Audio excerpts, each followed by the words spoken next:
lista senior de ACLED para América Latina y se especializan en datos de ubicación y eventos de conflictos armados. Se trata de un monitor independiente que proporciona datos y análisis en tiempo real sobre conflictos violentos y protestas en los países y territorios del mundo. ¿Qué tal, Sandra? ¿Cómo estás? Bienvenida. Muchas gracias por tu tiempo. Buenos días, muchas gracias por recibirme, estoy bien, gracias. ¿Estás en Río de Janeiro o estás en San Pablo? Estoy en París, Ah, en estoy París. bastante Ah, lejos. ok, perdón, pensé que estabas en Brasil.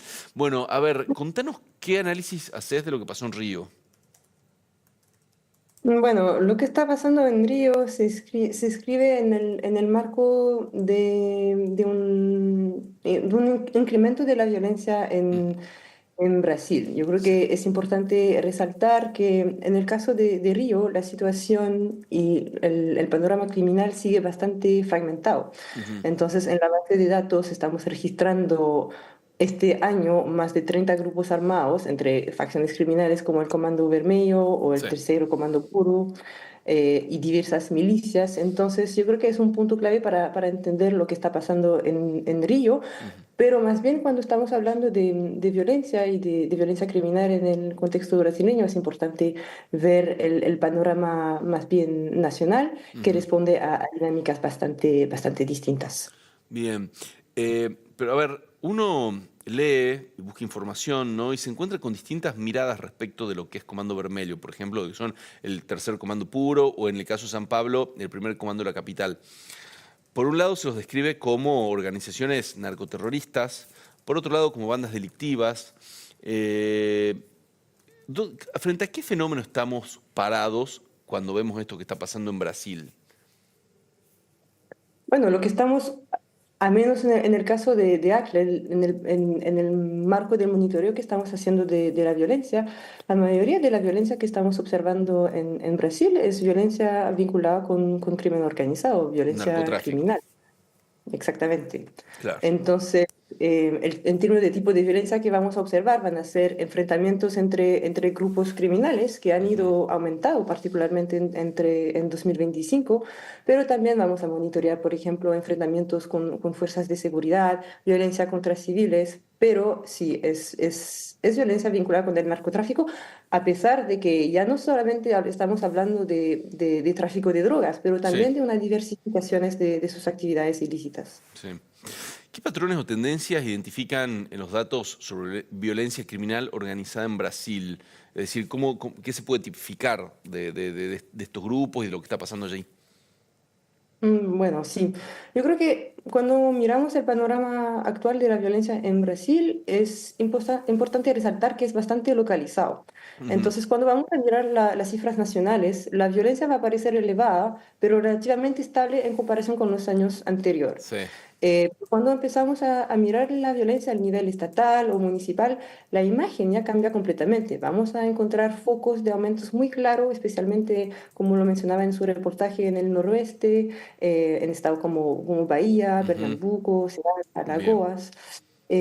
Y estamos observando una expansión territorial, entonces la violencia ya no está confinada en zonas urbanas como Río o Sao Paulo, sino que se extiende en regiones rurales y amazónicas, lo claro, cual acá refleja, bueno, la competencia por ruta del narcotráfico y sí, economías ilegales, pero también cierta debilidad del Estado. Y bueno, lo que me mencionaba en el caso de Río, un panorama fragmentado que también se aplica al resto del país. mm, Y yo creo que en términos de tácticas, y es algo que se ha resaltado bastante en el caso de los operativos en el complejo de Alemão y Peña, es el uso de drones o de sí, tácticas nuevas. sí, sí, sí, Entonces, yo creo que acá es importante mencionar que no es algo necesariamente nuevo. Ya hemos observado el Comando Vermelho hacer uso de drones en combates.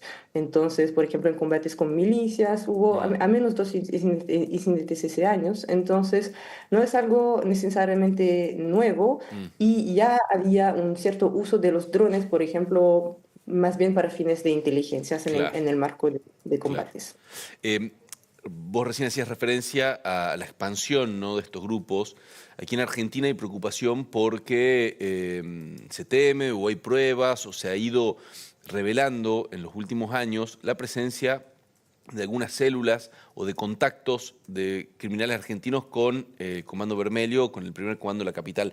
¿Ustedes también observan lo mismo? Bueno, sí, de cierta forma, quizás en menor medida con el Comando Vermelho, pero sí en el caso del PCC, pero sí, efectivamente hay evidencia creciente de que el Comando Vermelho ha extendido sus operaciones más allá de Brasil, especialmente hacia la región amazónica Mm. y la triple frontera con Perú y Colombia. Ah, Entonces, bien. hay informes de inteligencia brasileños y colombianos que están apuntando a vínculos y cooperaciones con redes locales de narcotráfico.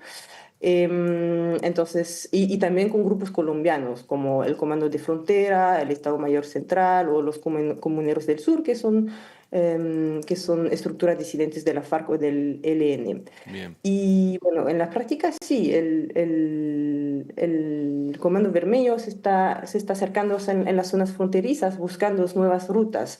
Entonces, en el caso de Paraguay, ha sido una ruta más bien controlada por el PCC. PCC. Esa ruta históricamente ha sido dominada por ese grupo Mm. criminal. Entonces, por eso mismo estamos observando más actividad del Comando Vermelho en la ruta de norte, Sí. hacia el río de Solimaes, Ujú. en comparación con la ruta paraguayana, que es más explotada por el PCC. Pero, sin embargo, es muy probable. Yo creo que es importante porque lo que estamos monitoreando acá en ACLES son incidentes violentos, Sí, y a veces la ausencia de violencia no significa que un grupo criminal está ausente, significa claro. solamente que quizás no está involucrándose en enfrentamientos, y puede ser que haya presencias en otros países, otros Ujú. lugares, sin que se hayan resaltado en Sí, nuestra sí. base de datos. ¿Hay o encuentran paralelismos entre la situación brasileña y la de otros países de la región, como México o Colombia, por ejemplo? Mm, Yo creo que sí, hay ciertos paralelismos claros entre Brasil y otros países de la región. Bueno, sobre todo México, Colombia y también más recientemente yo creo que el caso de Ecuador. Sí, es En todos los cierto. casos estamos observando un fenómeno de fragmentación criminal, Mm. donde las grandes organizaciones, bueno, no pierden cohesiones, pero más bien, bueno, lo mismo en el caso de Brasil, la expansión del Comando Vermelho, el hecho que se apoya sobre grupos locales, fomenta esa misma fragmentación. Entonces, son fenómenos que se encuentran en otros países como Colombia, o incluso México. Y yo creo que, bueno, para tomar el ejemplo de México, hay un paralelo interesante en términos de estructura criminal, o más bien enfocándonos en las organizaciones principales. Entonces, en México vamos a tener, de la misma forma que tenemos dos polos en Brasil con el Comando Vermelho y el Sí. PCC, vamos a tener el Cártel de Sinaloa y el Cártel Jalisco Nueva Generación. Ujú. Y es interesante ver cómo funcionan los dos de forma parecidas. Entonces, el PCC es una estructura más vertical, más disciplinada, un poco a la imagen del cartel de Jalisco Nueva Sí. Generación, mientras el Comando Vermelho se parece al cartel de Sinaloa con una estructura más de franquicia, más de Sí. alianzas locales. Entonces, Bien. yo creo que ahí sería bastante interesante seguir la evolución del Comando Vermelho, sobre todo a la luz de los conflictos internos que está viviendo el cartel de Sinaloa, a ver si ese modelo de franquicias, de alianzas, se mantiene en el tiempo. Por ahora ha permitido a que el Comando Vermelho se expanda. Entonces, pero sí, yo creo que es un paralelo interesante. Y para terminar, quizás, todos esos grupos en todos esos países están diversificando sus fuentes de ingresos, lo que lo comentaba al principio. Ujú. Entonces, ya no solamente dependen del narcotráfico, pero buscan explotar recursos naturales, que Sí. sea minería, talla de árboles, Claro. hidrocarburos, y también diversifican en el modelo económico, más Ujú. extorsión, Sí. control de mercados locales. Y eso ha sido una dinámica común, yo diría, en la región, y dentro de esos distintos grupos criminales. Sandra, muchísimas gracias. La verdad que una visión bastante profunda, mucho más de la que podemos tener nosotros aquí, así que muy interesante todo. Que estés muy bien. Igualmente, gracias. Bueno, Sandra Pellegrini de ACLED, dándonos una visión muy concreta sobre cómo operan estos grupos, ¿no? Comando Vermelho, Primer Comando de la Capital y sus paralelismos con otros de la región. Caro, ¿cómo estás? José. Todo bien, buen día. Buen día. Bueno, sumar un dato más, quizá la pregunta que se está haciendo todo el mundo en relación a este tema y que ha tomado notoriedad por lo que está ocurriendo es la figura de Claudio Castro, que es el gobernador